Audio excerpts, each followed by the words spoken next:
There are not many narratives in the Hebrew Bible that focus on women. In fact, not every woman in the Hebrew Bible even has her own name. Sometimes they are the wife of Noah, the daughter of the judge. That's one of the features that makes the book of Ruth special. The primary characters, the drivers of the action, are two women, two real, developed female characters who are trying to find safety and stability in a system dominated by men. Now, it's not the only time that we've seen two women trying to find safety and stability in a context dominated by men. I think about the characters of Rachel and Leah, who are sisters, who are sister wives, actually, because they're married to Jacob, the same person, and they're rivals for his attention and for sons. It's not cooperative necessarily, but it is two women and two full developed characters. In Ruth, they're not competing, though. In Ruth, the title character, Ruth, and her mother-in-law, Naomi, are collaborating, trying to find a home and a future, and doing it together. With any Bible story, we ask some key questions. Who wrote this? And when did they write it? What was their agenda? What were they trying to get across with this story or text or law? And who were they talking to? Who were they responding to? What were some of the other ideas in the air that might have influenced the way they told their story? Doesn't matter whether the text is a passage of law or a bit of poetry like the Psalms or a narrative like the book of Ruth. But we don't only have to ask those historical questions, those authorship questions. We can also consider the story as a story, the characters as characters. What are these heroines feeling as things are happening? What do they fear? What do they hope for? And what is their strategy to achieve their goals? You see, any story is a response to the human condition. And we can ask ourselves, what can we learn about our own lives, our own relationships, our own challenges through this particular story? Now, the book of Ruth, as I said earlier, is only 4 chapters long. I recently participated in a multi-part online learning program for rabbis. And over those sessions, we went verse by verse in the Hebrew text. We did not even finish the first chapter because it's written so densely with so many layers to it, and rabbis like to talk and discuss. I had a colleague once that said that rabbis really need to found a new support group for over-talkers. It would be called On and On and On. So I will try not to keep going on each verse. I promise you we'll finish the book, and we will answer some of these questions along the way. In the days when the chieftains ruled, or when the judges judged, there was a famine in the land. The assumption is the land of Israel, that's the context. And a man of Bethlehem in Judah, his wife and 2 sons, went to reside in the country of Moab. Now, already in this first verse, I'm sorry to stop after verse 1, but in the first verse, we already get a lot of important context here. First of all, there's a claimed time when it's taking place, the days when the judges judged. And this is the reason why in the Christian Old Testament, you find the book of Ruth right after the book of Judges. So you have the first 5 books, which are the same in a Hebrew or a Christian Bible. You've got the book of Joshua after the first 5, which are the Torah. You've got the book of Judges. And then in a Christian Bible, you'd find Ruth. But Ruth is not there in a Hebrew Bible. We'll find out why Ruth is somewhere else in a little bit. This is setting the context of in that era. So this is before the monarchy. This is before an established temple in Jerusalem. It's a little more anarchic out there in the world of the Judeans. A man is in Bethlehem, and already you've got a pun. Bethlehem in Hebrew is Beit Lechem. In Hebrew, lechem means bread. So the house of bread has a famine. Already there's a problem going on here. So this man from Judah with his wife and 2 sons leaves and goes to live, but they go to live in the country of Moab. Now the Moabites are one of the implacable enemies of the Hebrews. They have many conflicts during the wandering in the desert. It even goes back to the beginnings of the Moabites, according to the Hebrews. because the Hebrews believed the Moabites were the children of incest, where Lot and his daughters survived the destruction of Sodom, went up into the mountains, they got him drunk and slept with him and produced the Ammonites and the Moabites. So they're real bastards, the Judeans would say. And yet here, these Judeans are going precisely to Moab. Why? Why would they go to Moab? Well, this provides a clue for when the story may have been written. Around the year 500 before the Common Era, you had some Jews living outside the land of Israel in what was then called Babylonia. Today we call it Iraq, the land between the waters. And some of them were coming back to Jerusalem to reestablish a kingdom after the Persian Empire defeated the Babylonians. Those Jews coming back found that the Judeans who had stayed had mixed with the local populations. They'd married foreign wives. Now, for the Judeans who stayed, they didn't see a problem with this. But the Judeans who came back had a major problem with it. And in the book of Ezra, which is the priest who leads the return back to Jerusalem, here is the report in chapter 9. The officers approached me, Ezra, and said, "The people of Israel and the priests and the Levites have not separated themselves from the peoples of the land, whose abhorred practices are like those of the Canaanites, the Hittites, the Perizzites, the Jebusites, the Ammonites, the Moabites, the Egyptians, and the Amorites. They have taken their daughters as wives for themselves and for their sons. So the holy seed has become intermingled with the peoples of the land, and the officers and prefects have taken the lead in this violation." You have in that one phrase, the holy seed, the combination of an ethnic identity, that's the seed, and a religious identity, the concept of the holy. And that becomes a template for Jewish identity going forward, this combination of an ethnic, cultural, people identity and some kind of religious community based on belief and practice. So why the Moabites? Well, maybe the book of Ruth is responding to what's happening in Ezra, where Ezra is saying, get rid of those foreign women. Get rid of those foreign women. They're terrible. Someone else is saying, maybe some of those foreign women are okay. And we'll meet one of them in the story. So the man's name was Elimelech. His wife's name was Naomi. Again, an ironic name. Naomi is like, it's pleasant, it's pleasing to me. As we'll see, that's not what happens to her for most of the book. And his two sons were Machlon and Chilion. They were Ephraimites of Bethlehem in Judah. And they came to the country of Moab, and they stayed there. And then Elimelech, Naomi's husband, died. She had her two sons. They married Moabite women. One was named Orpah, and the other was named Ruth, and they stayed there for about 10 years. There's no mention of children, so we assume no children, even after 10 years of marriage. And then the two sons, Machlon and Chilion, they also died. So the woman Naomi is left without her two sons and without her husband. Now, this is a real problem. As we saw in a Torah portion a couple of weeks ago, a woman's status is defined by the man's household she belongs to. She's in her father's household, and then she's in her husband's household. And if her husband dies, she goes back to her father's household, or maybe she stays in her son's household. But this woman has no one. The husband is gone, the sons are gone. Who is going to take care of her? And what happens to her daughters-in-law? Because they're supposed to go to a man's household too. And their husbands died, but they can't go to their father-in-law's household because he's gone. Are they going to go back? What's going to happen? She started out with her daughters-in-law. In fact, in the Hebrew, it says with her brides, interesting phrase, to return from the country of Moab. For in the country of Moab, she had heard that Yahweh had remembered his people, taken note of his people, and given them food. So now there is lechem, there is bread in Beit Lechem, in the house of bread, so they can go home. But notice her daughters-in-law start out traveling with her to go home, to her home, not to their home. Accompanied by her daughters-in-law, she left the place they'd been living. They set out on the road back to Judah. And then Naomi said to her daughters-in-law, "Turn back, each of you, to her mother's house.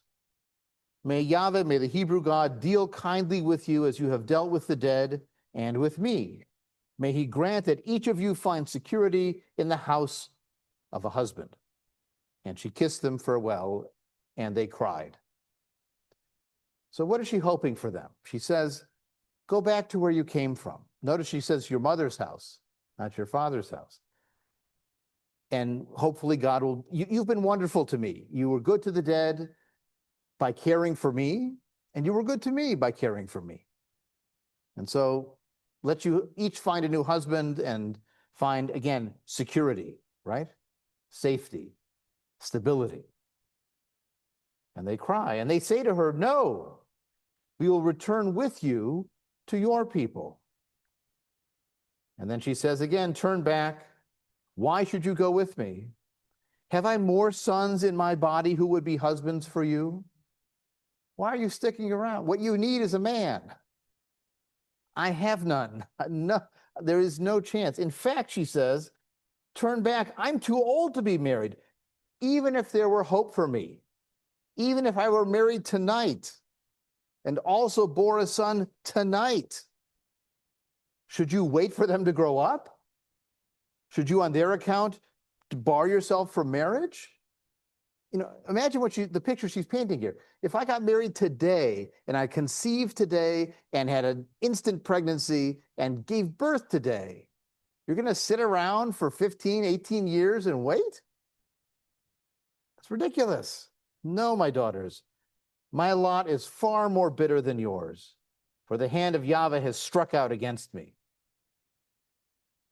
Don't stick around. I'm bad luck. It's only going down for me. And so they cried again, and Orpah kissed her mother-in-law farewell, but Ruth clung to her. She stayed. And so then Naomi says to Ruth, see that your sister-in-law has returned to her people and to her gods. Go and follow your sister-in-law. That's what you know. That's where you're from. And here's the key scene for Ruth. Ruth replied, do not urge me to leave you, to turn back and not follow you. For wherever you go, I will go. Wherever you lodge temporarily, I will lodge. Amech, Ami, your people will be my people. Elohaich, Elohai, your God will be my God. But notice it's almost that ethno-religious identity, right? Your people are my people, and your God is my God. But who is this who's saying it? She's a Moabite. And it says in a certain passage in the Torah, the Moabite should be debarred from entering the community of Yahweh for 3 and 4 generations. Now, later rabbinic interpreters say, well, that's the men, because they have to harmonize this text here. But it makes more sense to me that this is an argument between the Ezraites, who want to have a high barrier, and the open doorites, who are willing to welcome people in. Your God will be my God, your people will be my people. Where you die, I will die, and there I will be buried in my forever house, right? Thus and more may Yahweh do to me, if anything but death parts me from you. We are together for good and for bad all the way through. It's a very, very moving scene. Now, what's interesting about this passage is it's sometimes used for same-sex wedding ceremonies, in part because the grammar's correct if there are 2 women. You see, the typical, let's say, ketubah text, you know, the marriage agreement text, is written for a man and a woman. And so the grammar is all, when it's a plural, it's the male plural. That's how Hebrew and many other languages work. But if you have 2 women getting married, you've got to go through and change all the verb forms to match the grammar. But in the book of Ruth, it's all 2 women doing things. So it's the female plural form. And in this, it's a woman speaking to a woman. And there's only one problem with using this for a wedding ceremony. What might be the problem?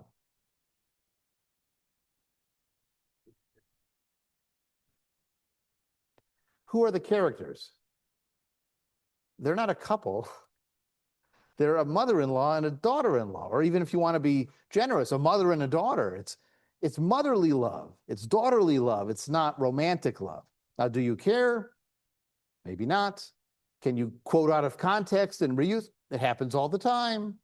So we don't have to be picky about it. But it's something to consider if you're going to use it.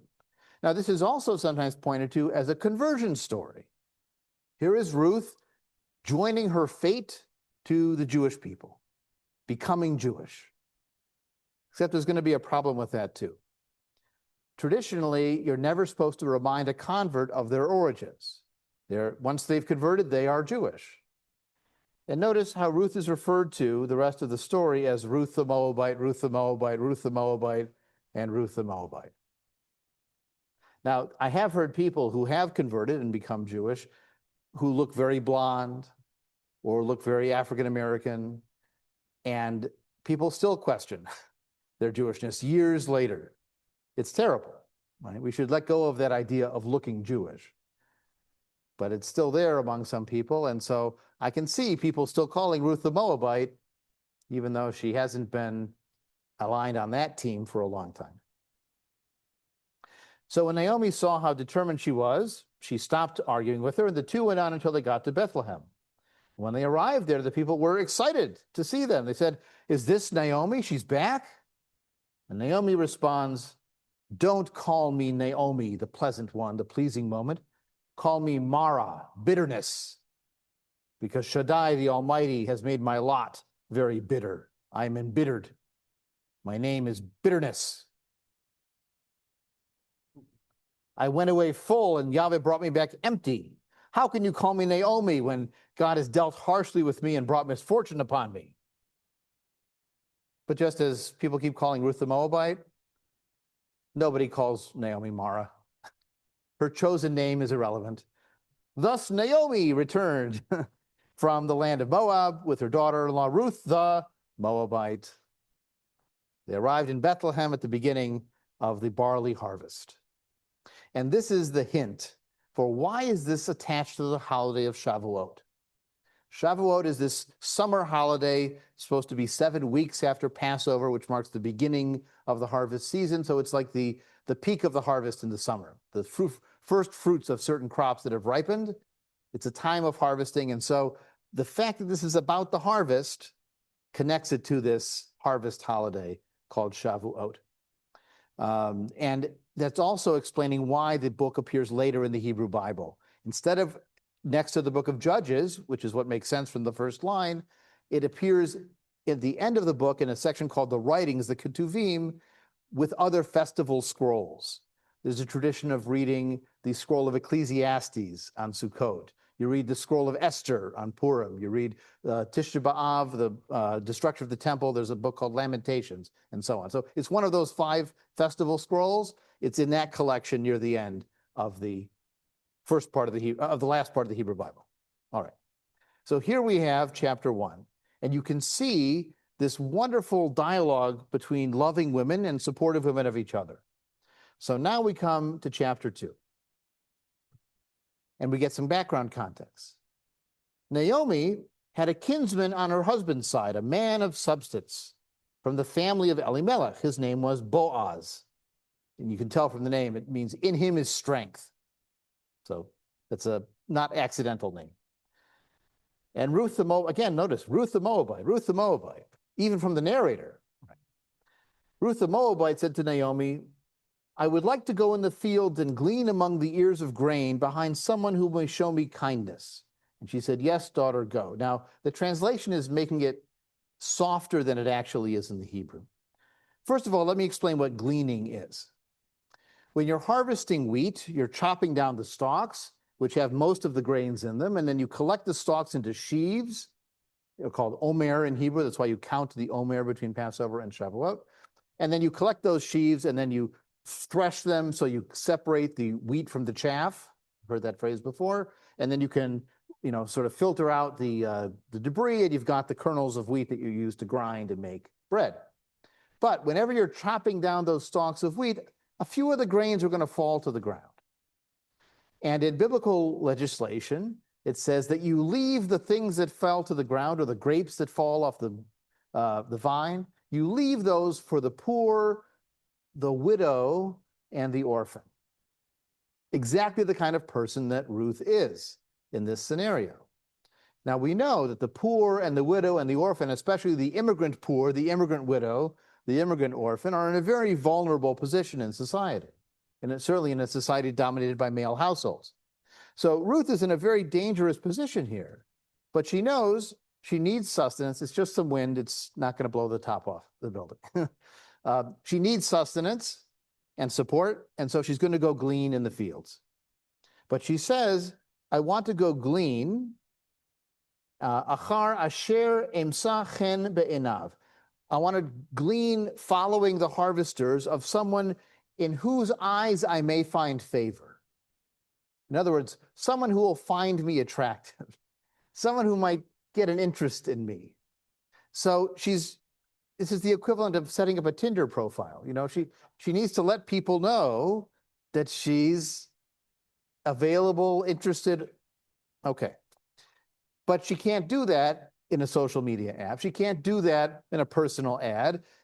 This is the way that she has to do it. So she needs to find the right field and the right person of means who owns a field that she can work at that field. And so her mother-in-law says, L'chi biti, go, my daughter. By the way, notice she's not calling her daughter-in-law anymore. She's transitioned to my daughter, right? And so off she went.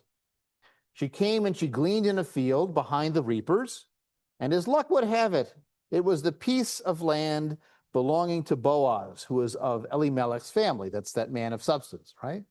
What better person to take notice of her? And after all, remember, when you're bending over gleaning, perhaps it's your best side.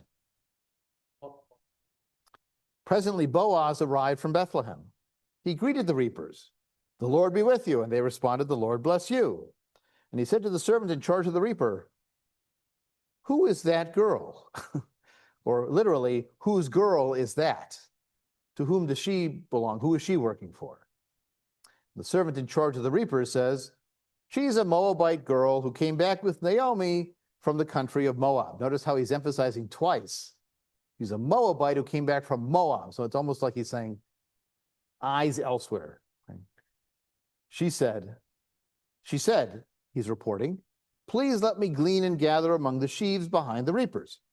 She's been on her feet ever since she came this morning. She has rested but a little in the house. Think of like a sukkah, you know, a shelter. So she's a good hard worker, he's reporting.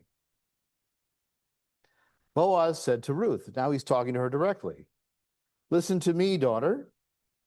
Don't go to glean in another field. Don't go elsewhere. Stay here close to my girls. So he's almost hired her, right? He's including her in the orbit of his women that work for him, that are reaping for him, but also that are under his protection, right? Because they're his and he's a person of substance. Keep your eyes on the field. They are reaping, and follow them. I've ordered the young boys, the men, not to touch you. That's what it says in the Hebrew. Here it says molest, because why else would they touch you than to do something? And when you are thirsty, go to the jars and drink some of the water that the men have drawn. So again, remember, if you're an orphan or a widow and you're gleaning in the fields, they are not providing amenities for you. You have to care for yourself. And here, he's opening up his protection and even water, a valuable resource. And she bowed down with her, she fell on her face to the ground, again, maybe her best side, and said to him, why are you so kind as to single me out when I am a foreigner? So she is even acknowledging this abiding status of either nouveau Jew or still suspicious foreigner. But it also emphasizes, if the agenda of the story is how good the non-Jews can be, how good she is. She admits that she's the foreigner, she's a hard worker, and we're going to see more and more of those positive characteristics. Boaz said in reply, Hugad, I've been told over and over again all the things you did for your mother-in-law after the death of your husband, how you left your father and mother in the land of your birth and came to the land of a people that you did not know 3 days before. It says before in Hebrew, it's Tmol Shilshom, like the day before yesterday. Like, this is brand new, and you came all this way out of loyalty to their family and to your mother-in-law. Again, a very positive quality. May Yahweh, may the God of Hebrews reward your deeds. May you have a full recompense from Yahweh, the God of Israel, under whose wings you have sought refuge. And she answered, you are most kind, my Lord, to comfort me and speak gently to your maidservant, though I am not so much as one of your maids. I'm not even a servant of yours, and you're treating me like one of your own. Sounds like a good connection, right? This is worth a thumbs up or swipe right or whatever the ancient equivalent would be. And it gets better. At mealtime, this is referred to as et ha'ochel, the time of food. Boaz said to her, come over here and partake of the meal. Dip your morsel into the vinegar. Literally it says dip your pita into the vinegar. So he not only provides some food, but provides sauce, some spice. So she sat down beside the reapers. He handed her roasted grain. She ate her fill and had some left over. I don't know if they called it a doggy bag, but. So he's generous and over generous and inclusive. And when she got up again to glean, he gave orders to his workers. Don't only let her glean among the sheaves without interference, but also pull some stalks out of the heaps and leave them for her to glean. So as you're gathering your bundle, whoopsie, you drop a full sheaf of grain for her to gather from. And don't scold her. And so she gleaned until evening. She beat out what she had gleaned. It was an ephah of barley, and carried it back with her to the town. And when her mother-in-law saw what she had gleaned and what she took out and also what she brought back as leftovers, she said, where did you glean today? Now, imagine what Naomi is thinking. This young, attractive woman in a vulnerable position was out all day long. And she comes back with all this. How did that happen? So she says, where did you glean today? Where did you work? Blessed be he who took such generous notice of you. And so she told her mother-in-law, whom she had worked with, and said, the name of the man I worked with today is Boaz. Ah.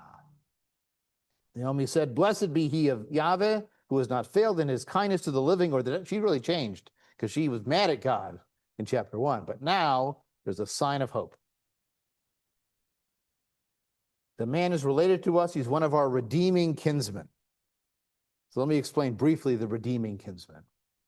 There's a tradition described in the Hebrew Bible in a couple of places that when a man dies and his wife does not have a child to inherit the land after him, then someone else is supposed to marry that widow and produce an heir for the line. It happens once or twice in some other stories. There's some laws about it. It's called levirate marriage, traditionally. And so the idea is that Boaz is a kinsman, and so she is now under his orbit, and he can marry her. But is he the closest relative? That's where we have to find out. So he is on the list of people to pursue. He is a redeeming kinsman. And Ruth the Moabite said, he even said, stay close to my workers till all the harvest is finished. And so Naomi answered her and said, it is best, daughter, that you go out with his girls and don't be bothered in some other field. It literally says, don't be touched in some other field. I mean, again, think about the vulnerability of these women out there in the fields with all these men working to harvest. It's a dangerous position. So go to this field. It'll be safe. You'll stay with his women who are working. And so she stayed close to the maidservants of Boaz and gleaned the barley harvest until it was done. So now, how can we turn this possibility into reality? And this is Naomi's plot. The harvest is over. There's no more gleaning. There's no more reason to go and see Boaz anymore till the fall harvest. But Naomi's not going to wait. Naomi said to her, and notice how the Hebrew it says, or in the translation even, Naomi, her mother-in-law, said to her daughter. So the narrator is playing with the language here to highlight how much closer the relationship is than what it is on paper. On paper, it's mother-in-law. In emotion, in commitment, it's daughter. I must seek a home for you where you will be happy, and it will be good for you. Now there is our kinsman Boaz, whose girls you were close to. He will be winnowing barley on the threshing floor tonight. So bathe, anoint yourself with oil, Dress up, fancy. Go down to the threshing floor, but do not disclose yourself to the man until he has finished eating and drinking. When he lies down, note the place where he lies down and go over and uncover his feet and lie down, and he will tell you what you are supposed to do. Now, we have to remember that feet in the Hebrew Bible is sometimes a euphemism because it's below the waist. So when it says uncover your feet, maybe. Sometimes the foot is just a foot, and sometimes it is more than a foot. Well, in this case, the dilemma is, of course, how to do this, but not get in trouble, you know? You want to show you're interested, but how do you do that? And then, of course, he will tell you what to do. And she replied, I will do everything that you tell me. That's her sign of love, is I'm going to follow your instructions to the letter. Just as Ruth's sign of love for Boaz will be, I'll do whatever you want. Right? She went down to the threshing floor, did just as her mother-in-law instructed her. Boaz ate and drank, and he was in a cheerful mood. Literally, his heart was good. And he went to lie down by the grain pile. And she went over quietly, and uncovered his feet and lay down. In the middle of the night, the man gave a start and pulled back. There was a woman lying at his feet. Mi'at, who are you? He asks. And she replies, I am your servant, Ruth.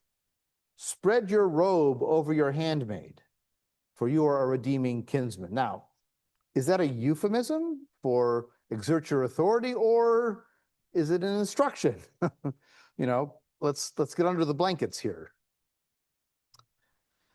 He exclaimed, be blessed of Yahweh, daughter. Notice he's using the word daughter just like he did at the beginning. Now, is this daughter as, you know, as suggestive, or is it sort of a paternal interest? And some of the readers of this story assume that Boaz is much older than Ruth. And so maybe he is exerting a kind of paternal protection for her, not just a romantic one. Your latest deed of loyalty is greater than the first, in that you did not turn to younger men, whether poor or rich. See, he knows that he's a redeemer. He knows he's in the line of the family. He knows who Elimelech was, and he knows who these people are. He knows who Naomi. Everyone knew who Naomi was. It's not a big town, this Bethlehem. So he knows who she is. He knows he has a responsibility, and he says, good for you. You didn't go look for someone younger. You came to me. And now, daughter, have no fear. What does he say? I will do in your behalf whatever you ask. Another one, right? First, Ruth said she would do whatever Naomi said. And then Naomi told Ruth, you'll do whatever he tells you. And now Boaz says, I'll do whatever you tell me. That's that sign of love.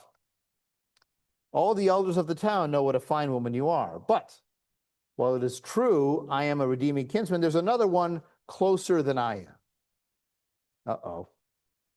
Da-da-dum. Stay for the night. I mean, he's not going to kick her away, right? If you wake up at the threshing floor and there's this beautiful young woman in the bed, I mean, are you going to send her home? Probably. For her own safety.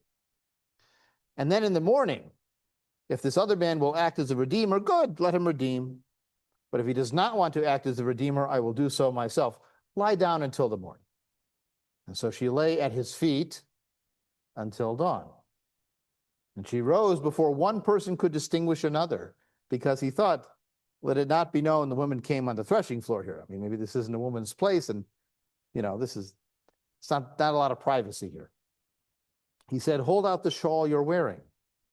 And he measured out 6 measures of barley and put it on her back.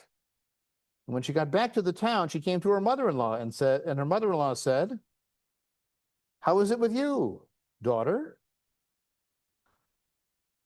Well, she told her all the man had done for her. And she added, he gave me these 6 measures of barley, saying to me, do not go back to your mother-in-law empty-handed. Did he say that? No. Why do you think Ruth said that he said that? Cover story?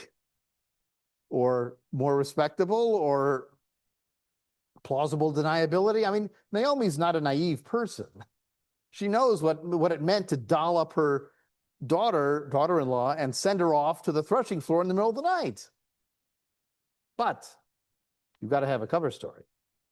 So Naomi said, stay here until you see how it turns out. He will settle the matter today. So now the cliffhanger is, what will the redeeming kinsman do? And notice, by the way, in verse 9, I wanted to highlight one other detail here, where she says, spread your robe over your handmaid. Literally in the Hebrew, it says, uparasta knafecha, spread your wings over your handmaid.